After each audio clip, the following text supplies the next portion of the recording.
Araw-araw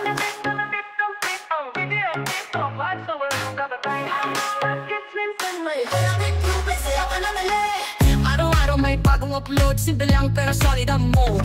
Sa edit niya makilig at tawa, vibe may feel good pag pamilya at tropa.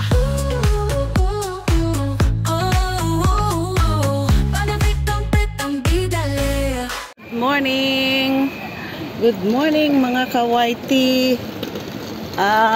mga ka-team premier.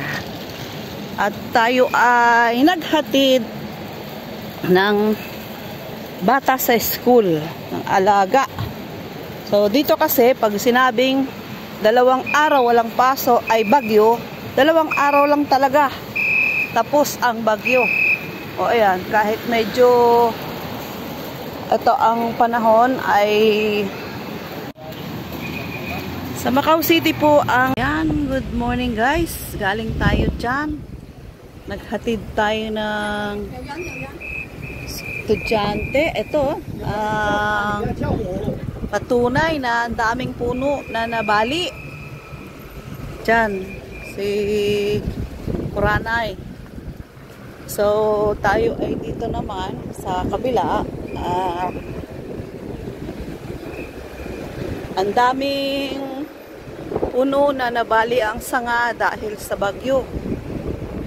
Na dito sa sentro is doon sa City, Macau, at saka dito sa Taypa. Pero dito sa amin, palibhasa is ayan, mga matataas, mga masasabi kong matibay kasi wala naman akong nakita bumagsak dito banda. Pero doon sa Macau ay wala rin, parang meron man doon sa may seaside. Yung kung friend ko kayo sa Facebook ay makikita nyo may mga upuan. Pero not unlike sa Hong Kong, talagang may bumagsak pa ang bintana. Grabe yung hinatid ni Ragasa. Talagang rumagasa. Tuwan-tuwa yung mga Pilipino, pati yung mga Chinese sa Macau, sa night market. Kasi guys, pati isda talaga ay hinuhuli nila sa kalsada. Dahil yung isdang nakarating na ng kalsada.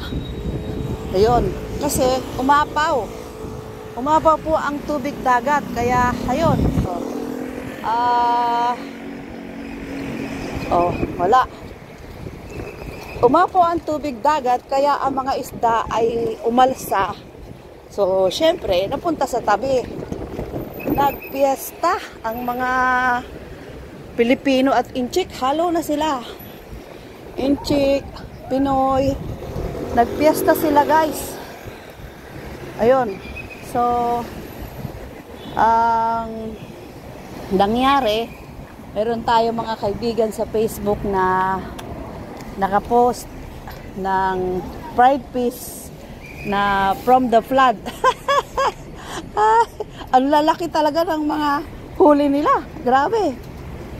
Alam mo yung tipo na siguro is mga 5 kilo, 10 kilo. Ganon, halos yung buhat nila hanggang dibdib, tapos hanggang tuhod. Oh, di ba? Ayan, andito na tayo sa park. At ito na ang sitwasyon dito, no? Ayan, no? So tinanggal yung mga yung mga lights. Kasi kung hindi yan tinanggal, ayan, no, sarado ang gate. Na dati ay dito kami dumadaan para shortcut. Kaya minadali namin ng alaga ko na maglakad kasi mahirap ng malit.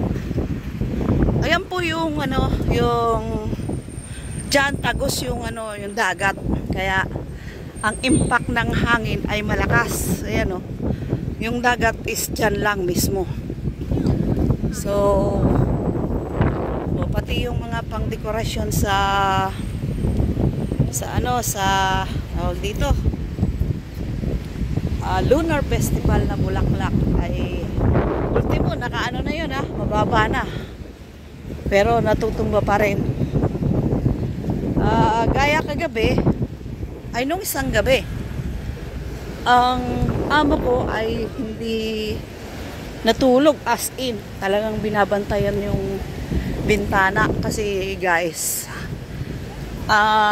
kahit konting siwang ng hangin yan, hindi pwede. Kaya lahat dito ay may tape. Ayan, halos lahat. Bibihira, ayan o, daming puno. Bibihira ang mga hindi naglalagay ng tape kasi trending po ang tape dito pagka bumabagyo. Ayan, bagyo, ano yan, dagat talaga yan. Tapos dito na yung mga nag-exercise sa labas. Dati doon po yan sa loob. Lakas Tapos mabalik tayo sa bintana, no? Kulang na lang. Pag may siwang pong kaunti, kahit nakasara ang pinto nyo, ang bintana nyo, ay talagang didinig mo yung hangin na sumisipol, pumapasok sa maliit na siwang. Kaya yon ay nilalagyan nila ng tape para hindi makakapasok yung hangin sa bahay. Dahil pag ang hangin ay pumasok lahat, syempre ang bahay mo ay parang lobong sasabog din yan sa loob. Dahil puro hangin. Okay lang yung hangin ni Menabik, hanggang doon lang yun sa kahanginan. Ayan. Mayos ka, Menabik, dumpit. Look back tayo. Medyo dito is malinis na. Parang walang nangyari, nakawalis na sila, pero as in hindi ganun dahil ang inuuna nila ay ayan. At mabalik tayo sa tape guys, Alos hindi rin ako nakatulog nung nakaraan gabi dahil maya't maya ang pasok ng amo ko dahil sa kwarto namin ay yung bintana namin ni Colette.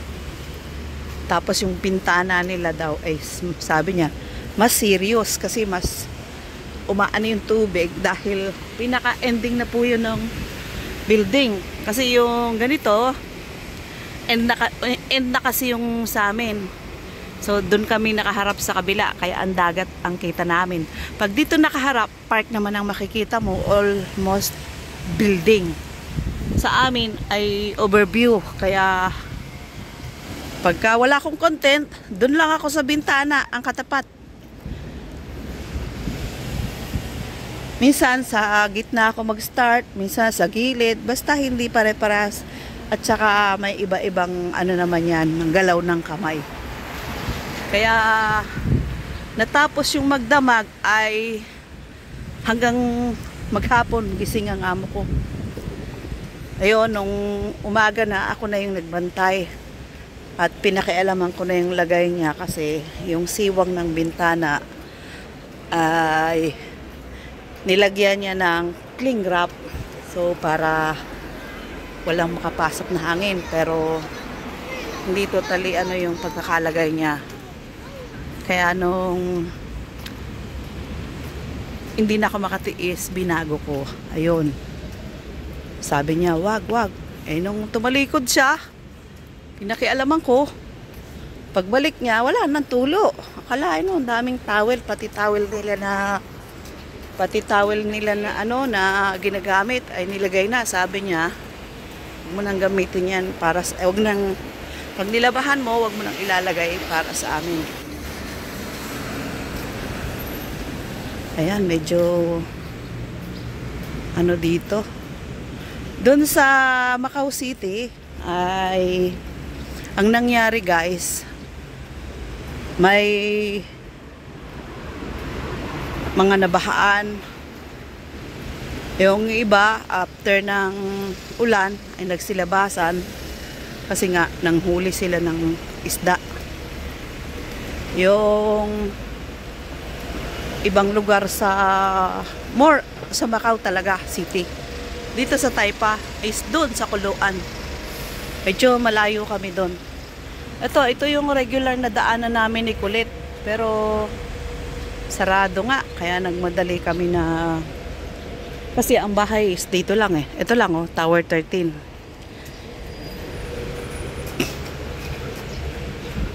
Malapit kami sa bus stop. Ayun ang bus stop. Oh. Dito dumadaan yung bus puntang airport. Papunta ng San Malo. Yung 11, maraming ikot yun. Pero pag yung 39, hanggang doon yung sa Lisboa. Kaya pag gusto mong hindi ka maglakad, double ride ka. So kapag ka nag-antay ka naman ng bus at wala pang 30 minutes, ay hindi pa yung less sa card mo. Sa bus card mo. Ayan. Mga busy po silang maglinis doon. Oh. Medyo hiningal-hingal ako sa exercise ko na yon. Dahil ano, ang lalaki ng hakbang namin ni Kulit. Buti yung alaga ko, mabilis lumakad. Tsaka ano guys, itong Macau talaga ay dagat. As ang sabi noon, itong lugar na to ay dagat. Parang itong kinatatayuan ko. Parang ano, tinambakan lang. Hindi parang tinambakan lang kasi more tinambak eh. Kahit yung Zhuhai ngayon, tambak lang po yan. Yung Zhuhai Immigration. Ayan, ito po yung isang gate na malapit sa amin.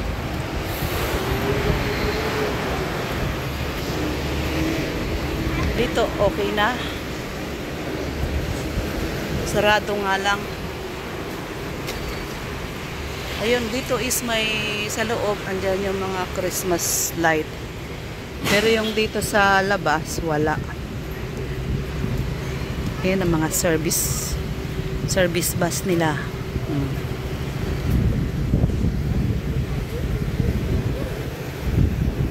Ayan, at medyo umaambon na. So, dito naman yung school ni Evelyn Official. Ayan. Opposite lang namin. Lakas ng hangin, no? Sarap ng hangin. Oh, ayan. Diba? Bulakbol muna. Habang hindi tayo nag-support sa ating isang ka-YouTuber dahil hindi naman kami close. Agoy. Ayan o. Ito ang immigration. School ni Sis Evelyn. Tapos opposite niyan, dito na ang building na tinitirahan ko. So ayan lang at maraming salamat. Thank you sa inyong support. We love you guys.